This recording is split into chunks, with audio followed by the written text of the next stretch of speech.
In 1930, Britain built 2 airships to conquer the sky, one made by the government, one by private engineers. Only one of them flew safely. The other exploded, killing 48 people and destroying a nation's dream overnight. The man who helped design the survivor watched the tragedy unfold and walked away from the project forever.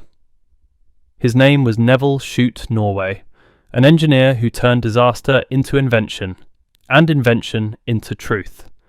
At the dawn of the 20th century, airships were symbols of national pride. Germany had its Zeppelins.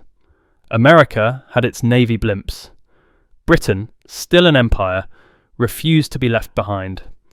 The government's dream was to link every corner of the empire through the air, from London to India, Australia and Canada, carried by enormous rigid airships floating over oceans and continents. To prove it could be done, they ordered 2 giants, R100 and R101. One would be built by private industry, the other by the state. What followed became one of the most revealing experiments in British engineering history. Nevil Shoot, Norway, was born in 1899 in Ealing, London, into a world already obsessed with flight. He studied engineering at Oxford and served briefly during the First World War, where he saw firsthand the rapid shift from cavalry to aircraft. After the war, he joined the Airship Guarantee Company, a subsidiary of Vickers Armstrongs, determined to be part of Britain's next technological frontier. He wasn't merely a draftsman. He was a mathematician and a systems thinker, the kind of engineer who could look at a blueprint and imagine how every bolt, cable and gas cell worked together. At the Airship Guarantee Works in Howden, Yorkshire, Nevil became chief calculator for the R100 project, responsible for the stress analysis that would determine whether the ship could survive storms thousands of feet above the Earth. The R100 was a daring experiment in efficiency. It was to be built by Vickers under private management, led by the legendary engineer Barnes Wallis, who would later invent the bouncing bomb. Wallis designed the structure. Nevil managed the calculations and logistics. Together they formed one of the most capable engineering teams in Britain, small, underfunded, but free from bureaucracy. They tested everything meticulously. Instead of guessing, they built scale models, measured stress points, and recorded every variable. Their ship was built with a disciplined engineer's caution, proof before promise. The R100 took nearly 4 years to complete, assembled inside an enormous hangar that dwarfed every building around it. Meanwhile, the government-built R101, managed by the Air Ministry, took a different path. It was designed by committee, rushed by political deadlines, and modified constantly mid-construction.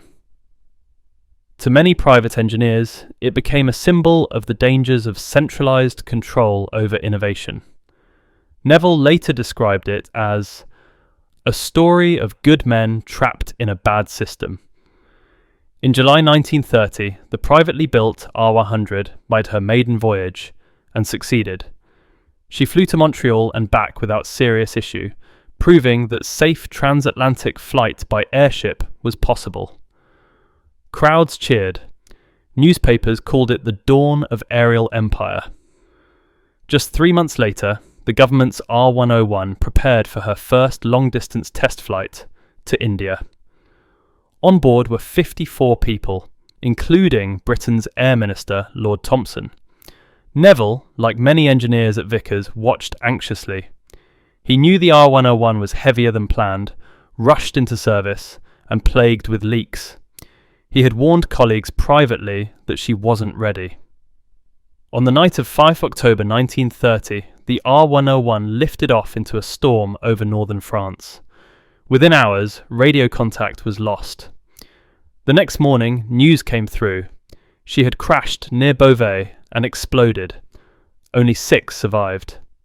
For Nevil and the R100 team, the news was devastating. Their airship, built on data, discipline, and private accountability, was grounded permanently. The government immediately cancelled all airship programs. In one stroke, the future of lighter-than-air flight in Britain was over. The disaster revealed the sharp contrast between engineering integrity and political ambition. Nevil later wrote, "It was not the weather that destroyed the R101. It was the belief that optimism could replace mathematics." After the crash, Nevil left the Airship Guarantee Company disillusioned. The R100 was deflated, dismantled, and sold for scrap. Britain's airship hangars fell silent. The dream of linking the empire through the sky was gone.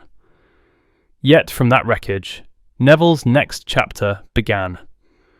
The failure had taught him that bureaucracy could ruin even the best ideas, a theme that would echo through both his later engineering work and the novels that would make him famous. He joined Vickers Armstrongs to work on aircraft, faster, smaller, and far more practical than airships. The transition marked a shift from the romantic age of flight to the era of precision engineering. For Nevil, it was not merely a career change. It was a mission to prove that disciplined design, not politics, built progress. By 1931, he had seen the cost of overconfidence and the price of ignoring engineers. The lessons of the R100 and R101 would stay with him for life. They shaped his philosophy, his company, and even his writing style, measured, technical, honest. He once said, "Engineering is not a matter of dreams. It is the art of building dreams that don't fall down."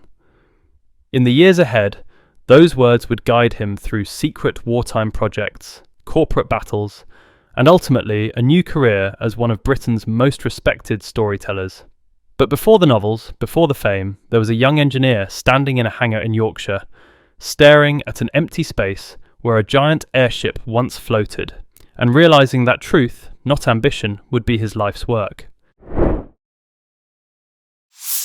After the fall of the airship programme, Nevil found himself standing at a crossroads. He was only 31, but he had already witnessed both the heights of technological ambition and the consequences of ignoring engineering truth. The government had turned away from airships entirely, and public trust in aviation was shaken, yet Nevil's belief in flight remained unbroken. What failed, he insisted, was not the idea of flight, it was the system that built it. Determined to stay in the field, he joined Vickers Armstrongs, Britain's most prominent defence and aircraft manufacturer. The company was transitioning from the age of airships to the future of metal aeroplanes. Inside its sprawling hangars and testing facilities, Nevil found the kind of environment he had long wanted, driven by data, not politics. He was no longer a dreamer in a government experiment. He was now a senior engineer in the heart of industrial innovation. At Vickers, he became part of several classified design projects. The company was experimenting with stressed skin construction, an advanced technique that allowed aircraft to be lighter, faster, and stronger than anything built before. Traditional aeroplanes relied on internal frames covered with fabric, but these new designs used metal shells that carried structural loads. It was engineering precision at its most elegant, mathematics turned into flight. Working closely with engineers who had survived the failures of the 1920s, Nevil helped perfect stress calculations that would soon define modern aviation. He became known for his clarity and his refusal to rely on optimism or guesswork. Every design had to prove itself on paper before it touched the air. The lessons from R101 guided his hand. He would never again allow hope to outweigh physics. By the mid-1930s, Nevil's reputation as a disciplined engineer had grown. Yet his ambition pushed him beyond Vickers. He wanted to build aircraft that weren't just military prototypes or government commissions. He wanted to create machines that ordinary people and private pilots could afford. The result was the founding of his own company, Airspeed Ltd. Airspeed was a small operation, begun with little capital and a handful of engineers who shared his frustration with bureaucracy. They set up in an old bus garage in York and began designing aircraft that emphasised efficiency and safety over spectacle.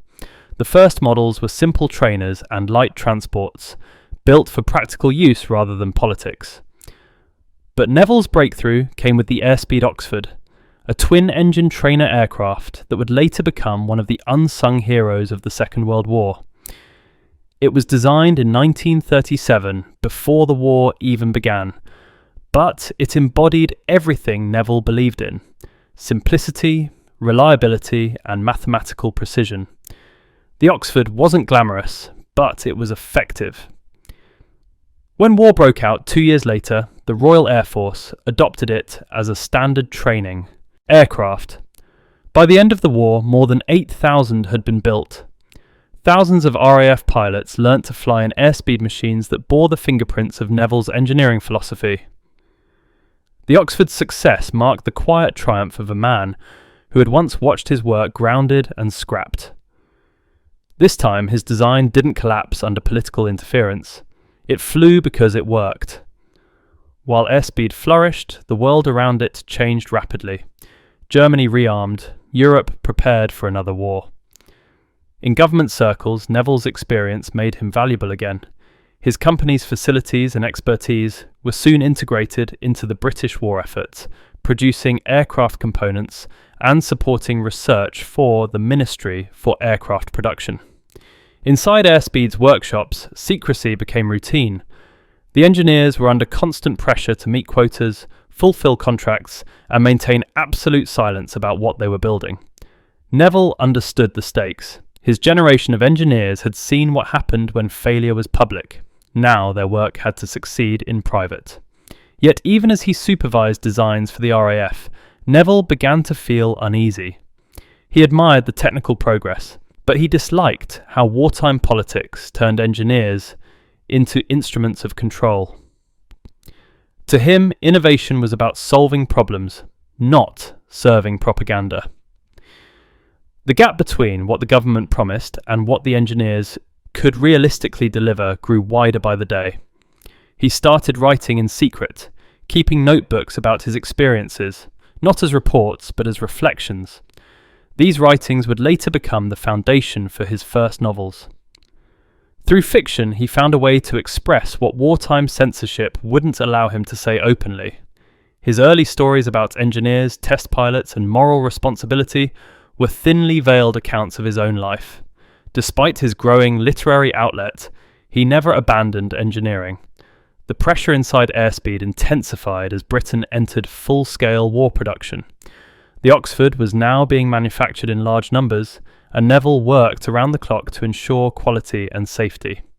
Every failure meant lost lives in the sky.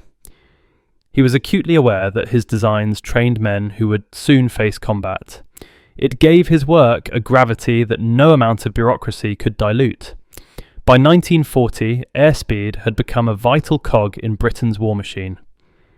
Its aircraft helped prepare the pilots, who would later defend the country in the Battle of Britain and beyond. But for Nevil, the experience was bittersweet. He had finally achieved the success and recognition he once sought, yet he was again surrounded by the same pressures: secrecy, politics, and moral compromise. As war deepened, the government tightened its control over production and research. Nevil found himself buried in paperwork and inspections, his company now a national asset rather than a private enterprise. For a man who had spent his life fighting to keep politics out of engineering, it felt like history repeating itself. He began to realize that true freedom for an engineer might not come from building machines at all, but from telling the truth about them. The war would push him to that realization fully. In the years to come, his technical reports would give way to manuscripts, his blueprints to stories. But before that transformation, Nevil would face one final test inside Britain's military-industrial machine.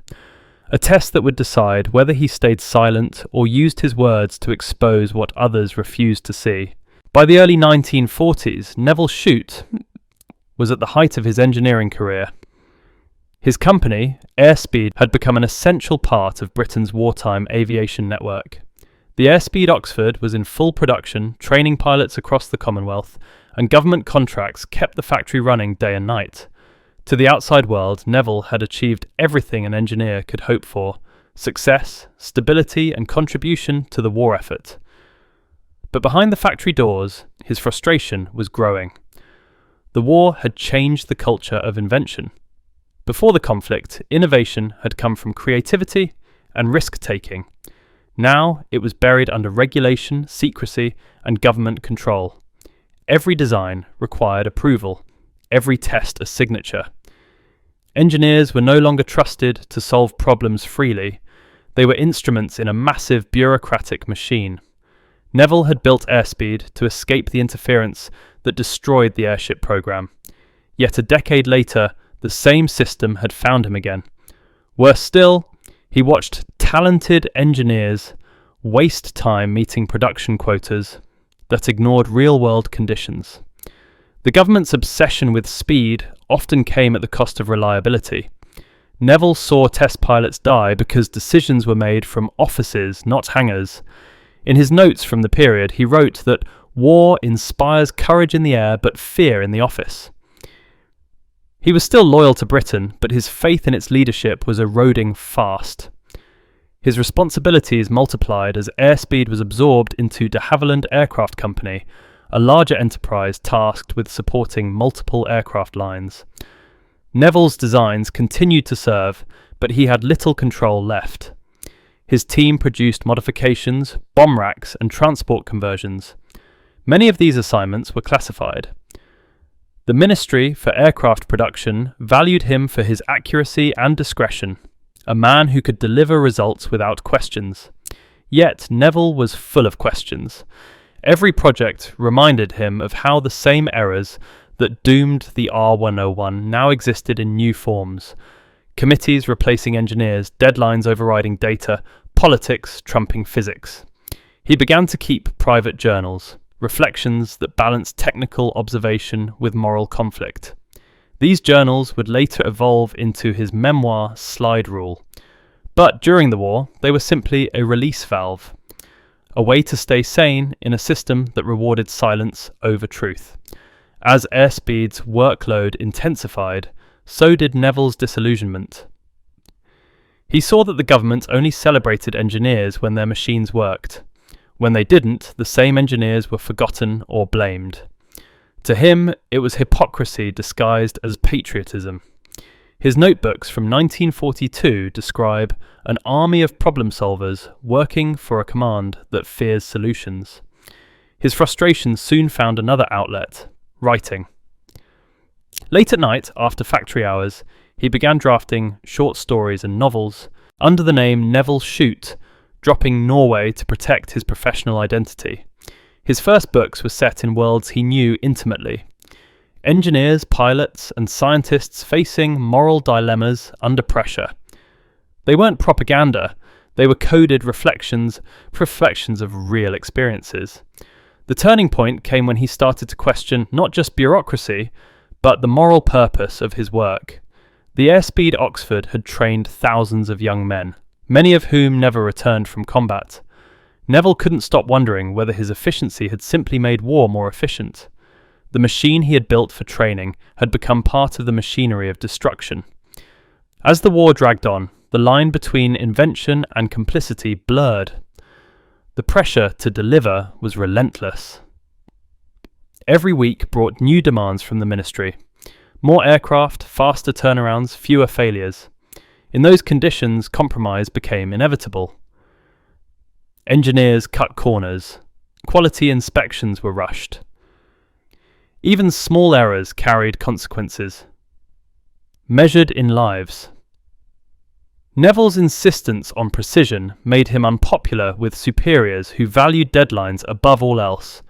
In 1943, he was summoned to a series of high-level briefings on experimental projects.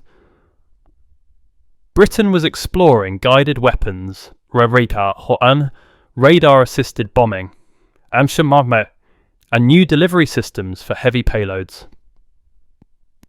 Though details remain scarce, it's believed that Nevil contributed to aerodynamic testing and control system design for prototype aircraft. Many of those reports were never declassified, but the experience deepened his moral unease.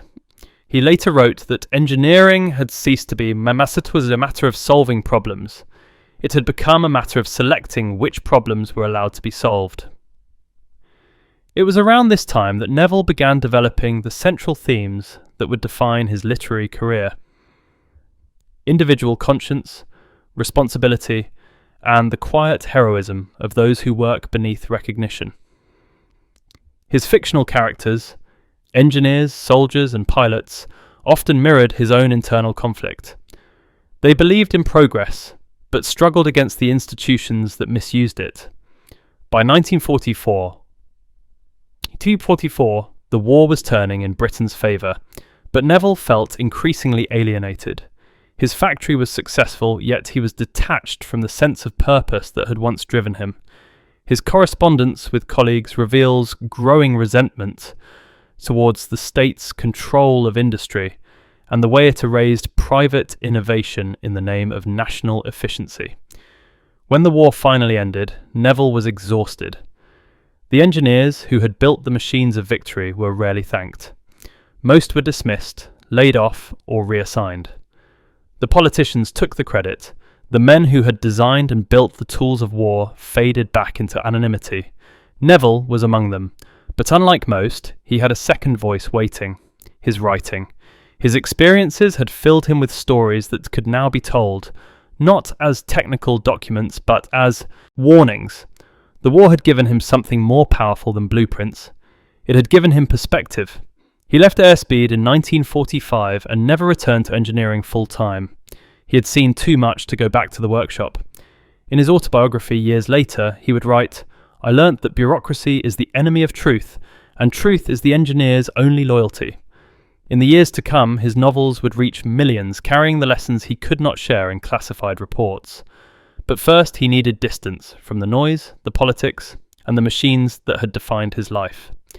The man who once built airships to link the empire would soon build stories to connect its conscience.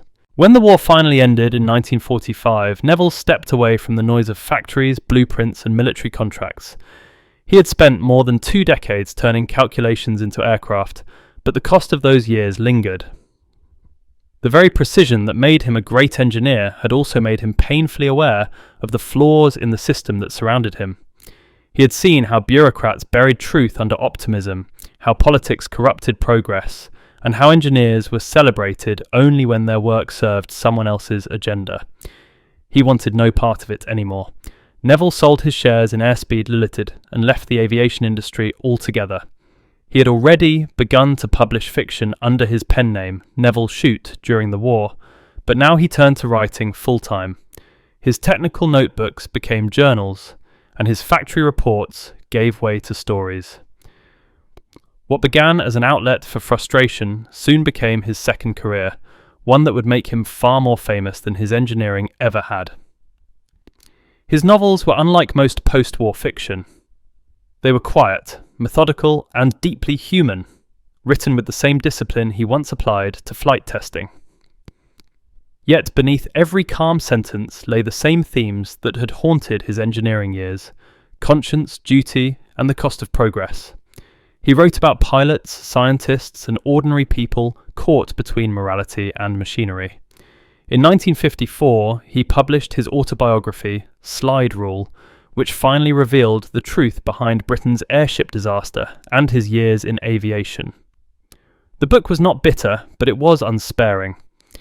He described the R101 tragedy as the inevitable result of arrogance, a system that valued political appearance over mathematical reality.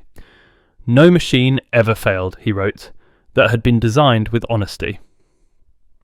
For readers used to fiction, it was a glimpse into the mind of an engineer who had seen both triumph and tragedy from inside the hangar. His fiction often disguised truth within imagination.